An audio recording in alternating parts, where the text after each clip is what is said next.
Manchester United booked their place in the semi-finals of this season's FA Cup with a come-from-behind 3-1 win over Fulham at Old Trafford on Sunday afternoon. After an uninspiring and lifeless opening 70 minutes from Erik Ten Hag's side, they were offered a route back into the contest after the most dramatic 60 seconds of action you are ever likely to witness on a football pitch. After Jadon Sancho had seen his goal-bound effort cleared off the line by Willian, referee Chris Kavanagh, following a VAR intervention, was told to review the incident on the pitchside monitor and was left with no choice but to dismiss the Brazilian for handball and denying a clear goal-scoring opportunity. Before Kavanagh had even sent the former Arsenal man for an early bath, Fulham boss Marco Silva saw red for his touchline protests. But while Silva had failed to keep his cool, Aleksandar Mitrovic, who had earlier given the Londoners the lead, completely lost control of his senses, elbowing Kavanagh before getting right up in his face to make his feelings clear, resulting in another red card.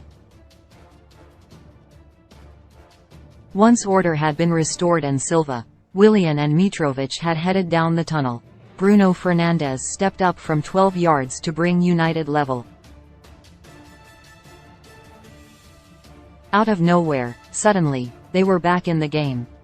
Less than 2 minutes later, the pendulum had swung completely and the Stretford end was celebrating Marcel Sabitzer's first goal in United colours to put them 2-1 ahead. It was a turnaround that just a few minutes earlier had seemed so unlikely. After a flat and uninspiring first half, in which Fulham enjoyed the better of the play and the chances, United failed to improve in the second, at least not until Antony had stepped off the bench to replace Scott McTominay just before the hour mark. The Brazilian, who was back in the matchday squad after missing the midweek win over Real Betis with a knock, offered United extra thrust and power. He made the kind of impact that Ten Hag would have been hoping for from his £85.5 million pet project. He gave the Reds the energy that Ten Hag would have hoped to have seen from Jadon Sancho from the off. Despite being given a helping hand by Mitrovic and company, choosing to press the self-destruct button, it highlighted Ten Hag's ability to make an in-game tactical switch at just the right time. Antony played a key hand in the penalty being awarded that led to such chaos unfolding. However, as encouraging as it is to see Ten Hag continue to make the right calls at the right time, it is becoming a familiar theme. Perhaps too familiar. United, certainly in recent weeks, have developed a habit for starting games slowly and relying on their manager to react with substitutions and in-game tactical switches. The Reds are developing a trend for being slow out of the traps, highlighted by their tally of just 5 first-half goals in their last 15 matches. It is, of course, how you finish a game and what the scoreline reads at the full-time whistle that is the most important, but there is a point where you have to admit that United's slow starts are becoming a tad concerning.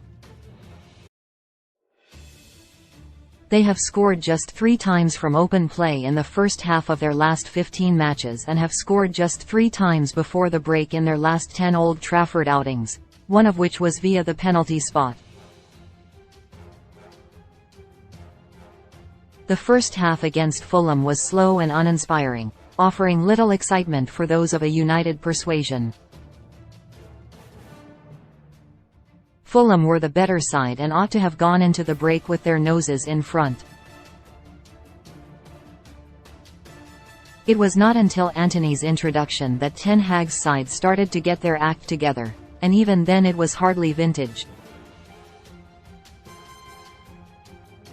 It was a similar tale against Leeds United, both home and away, against Barcelona at Old Trafford, against Leicester City and against West Ham United. where in each fixture the Reds did not have control and momentum until Ten Hag turned to his bench. Fatigue and a relentless fixture list, which has seen United play almost every 3 days since late December, could be considered as a contributing factor to their slow starts, meaning it will be interesting to see if the problem persists after the international break. The Reds, however, need to find a way to start games quicker and not run the risk of chancing their luck quite so much.